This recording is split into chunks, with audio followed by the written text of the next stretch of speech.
umukene nagutega ikiganza imbere ntugacireho. Iyo wubaha umuntu niba utanamuhaye umureke agendere ku ntugacire. Ubyuka mu gitondo ujye ubwira Imana ngo Mana ndabyutse, ndagushimira iri joro rirangiye, ushyize imbere yanjye umunsi mushya, ungenge nkora ubushake bwawe kuva ku wa mbere kugeza ku cyumweru.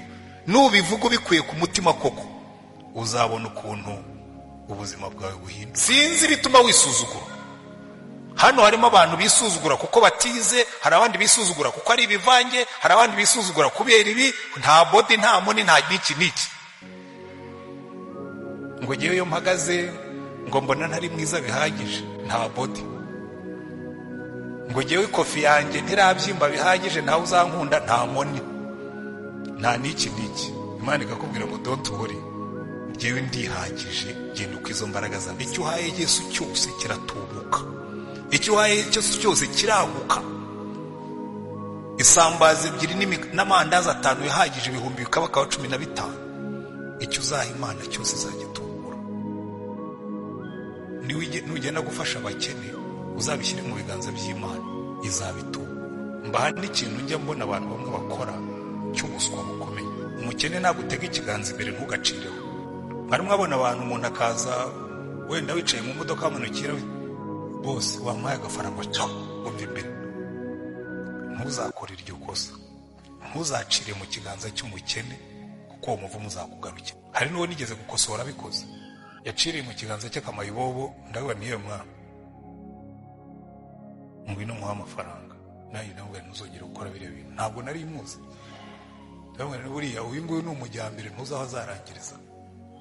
Nturebe aho ari uyu munsi, hari abanyuze mu nzira nk'ingi barangiza ari ibihangange. Ujye wubaha umuntu niba utanamuhaye umureke agendere ku ntugaci yacu. Muri iyi minsi turimo no muri icyo gihe havuga ikofi. Abantu bakunda ibintu kuruta Imana, abantu bakunda ibintu kuruta abandi, ariko ijambo ry'Imana rikatubwira ngo ya ibintu nibishakwa, ibintu nibikoresho. Ujye ukunda Imana n'umutima wawe wose, n'ubwenge bwawe bwose, n'imbaraga zawe zose, kunde na mugenzi wawe nkawe ubwawe. Ntuzasuzugura umuntu kubera uko ameze, kuko burya yaremwe mu ishusho y'Imana. Agaciro ke nako ngako. Naza yambaye ibicitse uzamwakire, niyo utagira icyo umukorera ariko uzamwakire kuko ari nawe. Ushobora kuba wicayemo hano Satani yaragiye agukurikirana, ugakora ibintu bigapfa, ugakora ibindi akabyica, ugakora ibindi akabyica, ugakora ibindi akabyica. Ariko ujye umenya ikintu kimwe, niyo yakwica ibigeze ku gihumbi, iteka ryose Imana rifite ijambo rya nyuma ku buzima bwawe. Jamoni indirimbo Murundi yaririmbye ngo nifite ijambo rya nyuma kuri jyewe. Haleluya.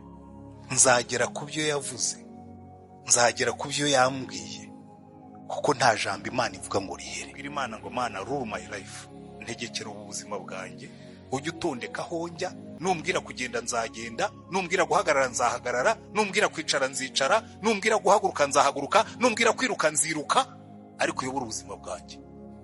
Reka Imana iyobora ubuzima bwawe, ugendere muri kalendari y'Imana, kuko ibyo yagennye. Twese turi abantu Imana yaremye, ituremeye imirimo myiza yiteguriye kera ngo tuyigenderemo muri Kristo Yesu, muri kalendari y'Imana.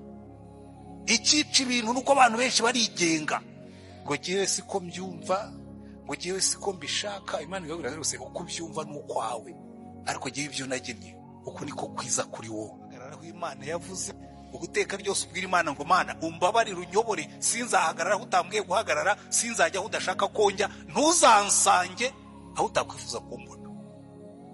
Nambwiye ngo amen. Ariko kwari igihe ugenda ugahagarara mu kabyiniro, Imana yakureba ikavuga ngo ariko sabona kwifuzaga. Hari igihe ugenda ukicara mu cyumba runaka cy'umuntu runaka cyangwa nyiranaka, Imana ikavuga ngo ariko aho wagiye sijya kubwira wajya, uri out of place.